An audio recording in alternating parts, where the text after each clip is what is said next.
Wahai kakek tua yang bernama Anwar Abbas, rakyat ini sudah benar-benar muak dengan ocehan Anda. Perlu Anda sadari itu.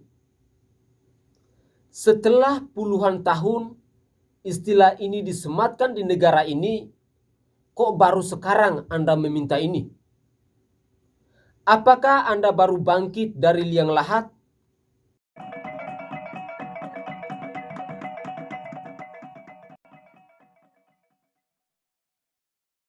Halo Indonesia, salam hormat, salam NKRI, salam Nusantara. Ada sebuah berita menarik yang ingin saya sampaikan kepada pemirsa Sainai TV saat ini, yakni Anwar Abbas yang mengusulkan kepada pemerintah ataupun kepada masyarakat untuk membentuk sebuah lembaga khusus untuk memerangi Islamfobia dengan alasan bahwa Islamfobia sudah mulai muncul di Indonesia. Saya jadi lucu sendiri. Kok kakek tua ini baru tahu atau hanya sekedar untuk berpura-pura? Menurutnya bahwa Islamfobia itu harus dihapus dan dihilangkan di negeri ini.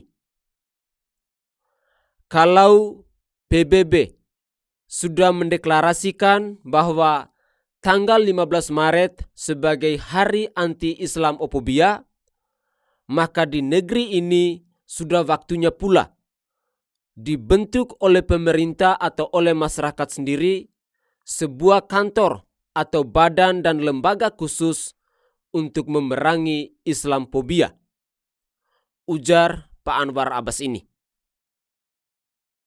Pemirsa Sainai TV, perlu kita sadari bersama bahwa usulan Anwar Abbas ini muncul seiring dengan penyelidikan lembaga ACT yang boroknya sudah terbongkar ke publik. Apalagi pihak kepolisian juga sudah menemukan 2 unsur pidana di lembaga ACT ini. Pertanyaannya, apakah ini benar hanya sebuah kebetulan?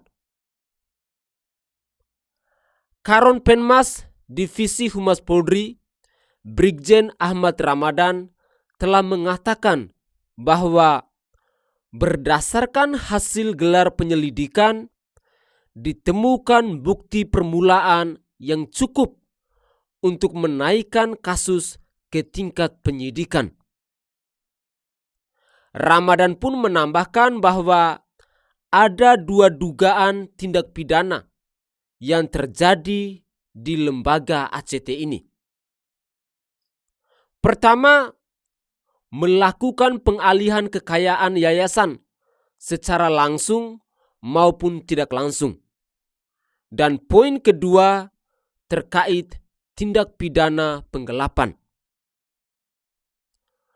Pemirsa Sainai TV, jika Anwar Abbas merasa shock dengan mendengar gaji fantastis petinggi ACT seperti yang diberitakan oleh beberapa media di beberapa hari terakhir ini, itu murni hanyalah sebuah drama semata yang dimainkan oleh kakek tua ini. Pesan saya untuk Waketum MUI yakni Anwar Abbas ini, jangan pura-pura Anda tidak tahu jika MUI dan ACT melakukan kerjasama dalam banyak bidang selama ini. Anda juga jangan pura-pura tidak tahu bahwa MUI pernah menggandeng ACT untuk meluncurkan gerakan nasional Sejahterakan Dai Indonesia pada bulan September 2021 lalu yang dimuat dalam situs resmi MUI sendiri. Apakah Anda masih ingat? Pada waktu itu, Ketua MUI Bidang Dakwah dan Ukhuwah, Kiai Haji Muhammad Khalil Nafis, mengkhawatirkan dengan keadaan pandemi saat itu, ketika banyak dai yang mengalami krisis ekonomi, dan belum lagi ditambah dengan tanggungan keluarga, yakni istri dan anak. Jadi, patut kami bertanya bahwa berapa banyak uang donasi yang diterima oleh ACT lalu diberikan kepada para dai di bawah MUI terkait program tersebut. Hal ini membuktikan kepada publik bahwa secara tidak langsung uang donasi yang diterima oleh ACT juga dinikmati oleh para dai MUI. Meskipun berita tersebut sekarang tidak bisa dilihat di situs MUI sendiri, entah sengaja dihapus untuk menghilangkan jejak mengenai hubungan antara MUI dengan ACT, atau mungkin ada maksud yang lain. Tetapi sebenarnya jejak digital itu masih bisa dilihat secara jelas. Jadi menurut saya sungguh sangat aneh jika Anwar Abbas merasa sok dengan gaji fantastis petinggi ACT, padahal MUI sendiri bekerja sama dengan ACT dalam banyak bidang, dan MUI juga menggandeng ACT untuk membiayai para dai mereka. Apakah Anwar Abbas mau cuci tangan terkait benang merah antara MUI dengan ACT? Sehingga Anda dengan sengaja mengusulkan untuk membentuk lembaga baru sebagai pengalihan isu?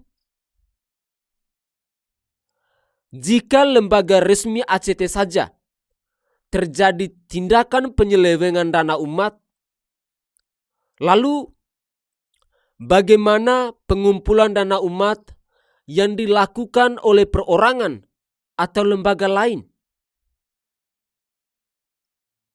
Lalu berikutnya lagi yang publik mau bertanya, apa kabar dengan donasi kapal selam yang diusulkan oleh Ustadz Abdul Somad pada tahun 2021 yang lalu itu?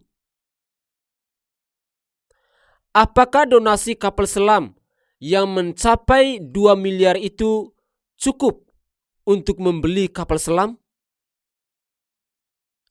Tentu saja jawabannya tidak.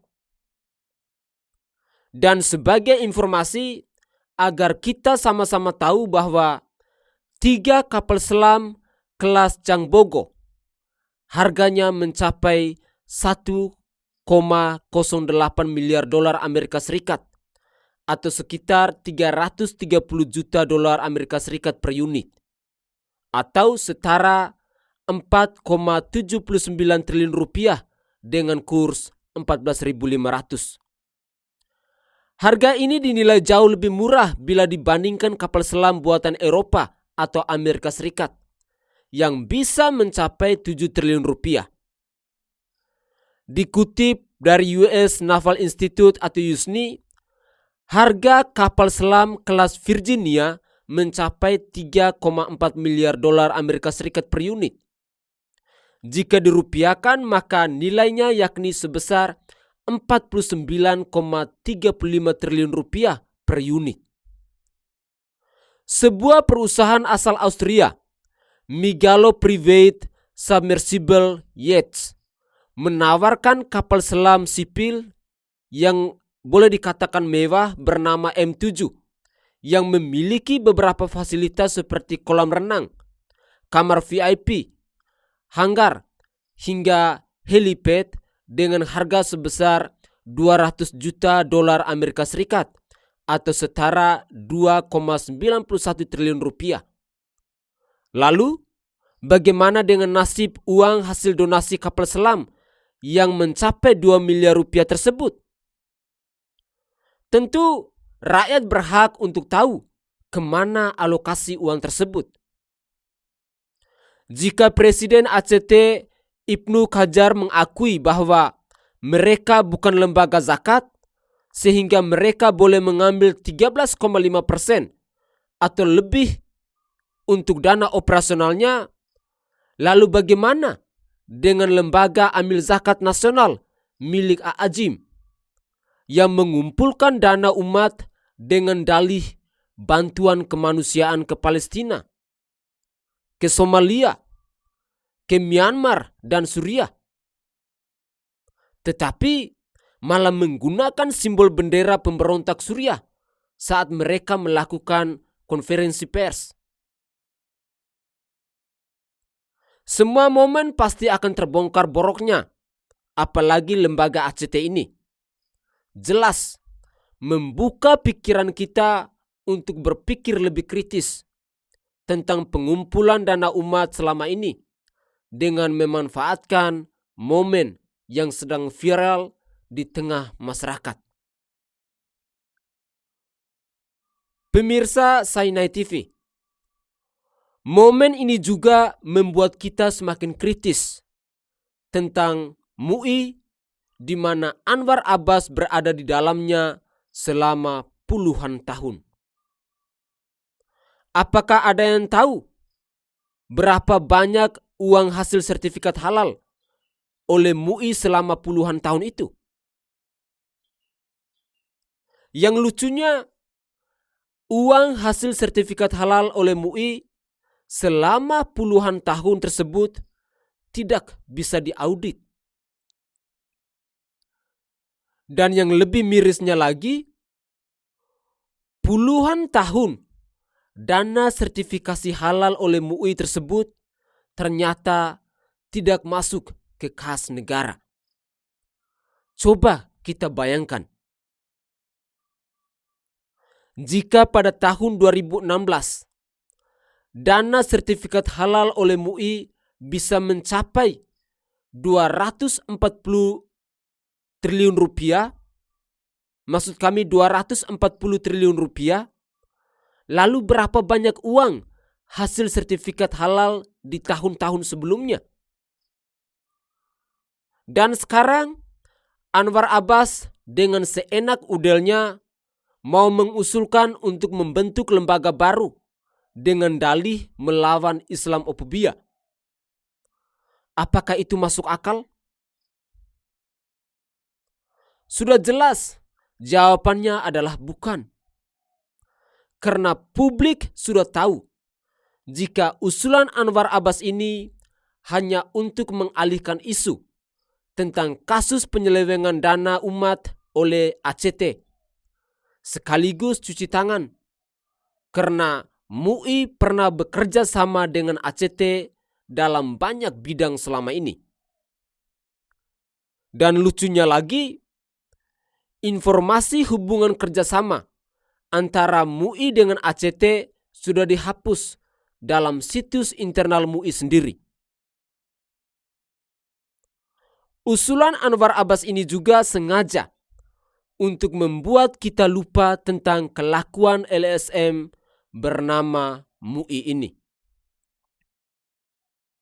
Rakyat tidak butuh lembaga untuk memerangi Islamofobia seperti yang diusulkan oleh Anwar Abbas. Tetapi rakyat sangat penasaran berapa banyak uang hasil sertifikat halal oleh MUI yang tidak pernah masuk ke kas negara selama puluhan tahun itu. Jadi, siapa yang menikmati uang hasil sertifikat halal oleh MUI selama puluhan tahun itu?